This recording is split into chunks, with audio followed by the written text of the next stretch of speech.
The first thing I'm going to propose to you, and we'll talk about this a lot, is that you inhabit a story. That the framework through which you look at the world is actually a story. And here's the story. The story is, you're somewhere, and you're going somewhere. You know, that can be conceptual or whatever. It's that, but there's a gradient between where you are and where you're aiming at, which means no more really than you're doing something while you're sitting there. And hypothetically, you're aiming for something better. And so, you're in a state of insufficiency, always. The insufficiencies change, and then you're trying to rectify the insufficiency, and you presume that your current state is less preferable to the state that you're aiming at. And then, the way that you bring those two together is, sometimes you can do it through thinking, but fundamentally you do it through action. You do it through acting in the world. And so that's sort of the answer in some sense to the mind-body problem. You have a conceptual structure, but when you implement it, you're implementing it not abstractly, you're implementing it through action. And so that's the basic story. It's not a very interesting story, but it's the framework through which you view the world. You gotta aim at something. It's like, otherwise your life is meaningless. Well, what should you aim at? Well, I don't know. Well, pick something. Pick something. Aim at it. As you move toward it, you'll get wiser. Then maybe your aim will change. That's okay. But at least it'll change in an informed way. It's like discipline yourself in one dimension. See what happens. Well, that's exciting. And I think that's something that's open for everyone. You can do that. I shouldn't say that because I don't believe that. I think you can find yourself in a situation that's so dire that there's no escape from it. But that doesn't matter, because the hero myth might not be, the best we have might not always work, but it's still the best we have. And the fact that it might not work doesn't mean we should throw it away. It's still the best we have. I mean, everyone dies, and so we fail in some sense. The fact that a symphony ends doesn't mean that it wasn't worth listening to. What does the most useful person look like? Well, who is everyone hoping they'll meet? And that's a genuine question. And that's the ideal. The ideal is the person everyone's hoping they'll meet. That's Christ in the Christian culture, psychologically speaking, independent of any religious claims. So that's this is, I suppose, the essential idea of the archetype from the Jungian perspective. We have the image of an ideal, and because it is the ultimate ideal, it has a religious element. It's compelling. It's a judge. Why is it a judge? Well, if you fall short of the ideal, your conscience punishes you. So it's a judge. And it's merciful. Well, why? Because if you act out the ideal, then your life improves. You know, and I said, well, the question, what is the relationship between these images of the psyche and reality? I don't know the answer to that. I don't know where the archetype shades into reality. It depends to some degree on how you define reality. And, you know, people don't like that statement.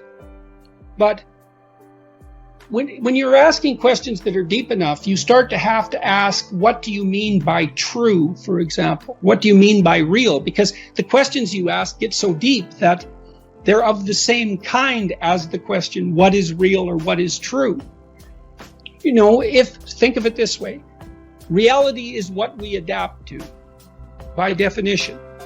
That's reasonable. If you're a Darwinian, you have to say that's actually as far as you can go. Reality is that which shapes us. You can't get a better handle on reality than that. Well, when you make a picture of objective reality, it's not the same as that. It's a different picture. And it's not obvious which one should play trump. Now, the hero myth, as far as I can tell, is an evolutionary artifact. And that means that for human beings, that the hero image is the path of optimal adaptation. Does that reflect reality? Well, it does insofar as reality has selected that. Well, does that mean that reality is a story? Because the hero myth is a story, or at least that's one of the things it is. Does it mean that reality has a narrative aspect? Well, it does insofar as we act things out. Does that mean that reality is ultimately a story? Well, I don't know. But the answer isn't obviously no. Right? So if you move up the hierarchy enough, what happens is that you develop the ability, as a consequence of moving up that hierarchy, to be detached enough from the hierarchy so you're no longer really part of it, and so that you can move in all sorts of different hierarchies. And the idea here is that the thing that you're really developing is the capacity to pay attention.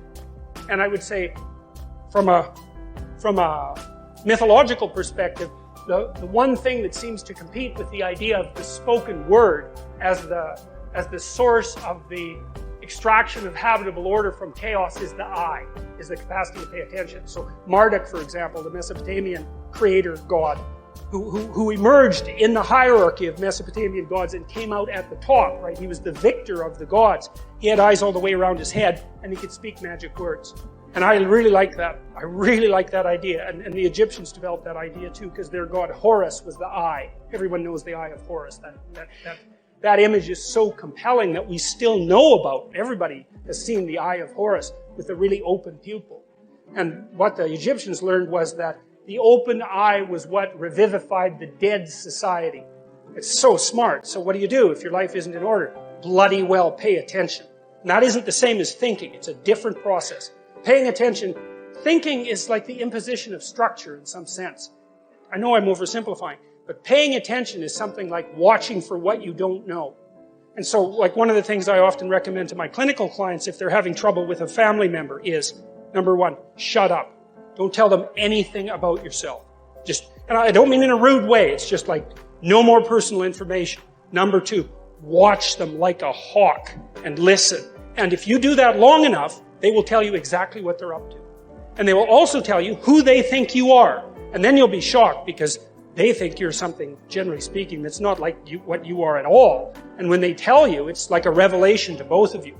But attention is an unbelievably powerful force. And you see this in psychotherapy too, because a lot of what you do, and in any reparative relationship, is really pay attention to the other person.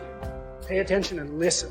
And you would not believe what people will tell you or reveal to you if you watch them as if you want to know, instead of watching them so that you'll have your prejudices reinforced. That's usually how people interact. It's like, I want to keep thinking about you the way I'm thinking about you, and so I'm going to filter out anything that disproves my theory. That's not what I'm talking about at all. It's like, I'm going to watch you and figure out what you're up to. Not in a rude way, none of that. I just want to see what's there. And that'll be good for you, probably, and also be good for me. So that's the idea that, climbing up a hierarchy of authority can give you vision, and that vision can transcend the actual hierarchy. More ideas of hierarchy, same idea. This is, right? Gold, silver, bronze. Why gold?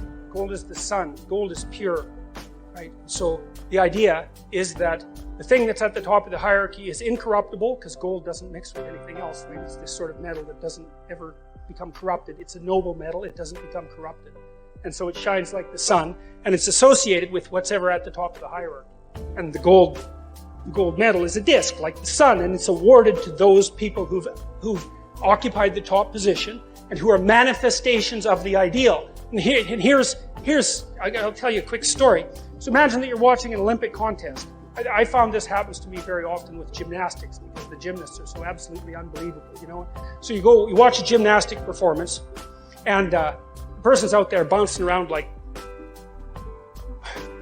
you can't even imagine doing it. They're so perfect at it. So you see this person, they're going through this routine, they're just absolutely spectacular and flawless at it.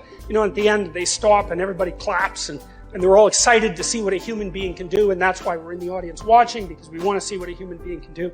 And the judges go like 9.8, 9.8, 9.8, and everybody's thrilled. And then the next contestant comes out, and it's like, well, they're just basically screwed, right? It's like, this person came out there and was perfect. How are you going to top that?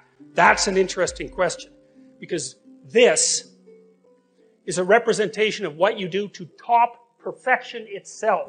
And you can do it. And here's how you do it. And you know this, even though you don't know you know it. So let's say the next contestant comes out and they're kind of shaky because it's like, oh man, the bar's being raised high. So what they do is they put themselves right on the edge of chaos. And you can tell by watching them that they are one bloody fraction of a second from catastrophe. They're pushing themselves farther than they've ever gone in the direction of their perfection. And everyone in the room is so tense they can hardly stand it, right? You can hear a pin drop, and that person is flipping around, and it's just right on the edge of catastrophe. And at the end they go like this, and there's that gesture of triumph that goes along with that. And everybody rises in one instant and just claps like mad. It's like, well, why? What are you doing? What are you doing when you're doing that? Right? You can't even help it. It grabs you right in the core of your being. And you stand up, and it's an act of worship. That's what it is. And you saw someone go beyond their perfection into the domain of chaos and establish order right in front of your eyes.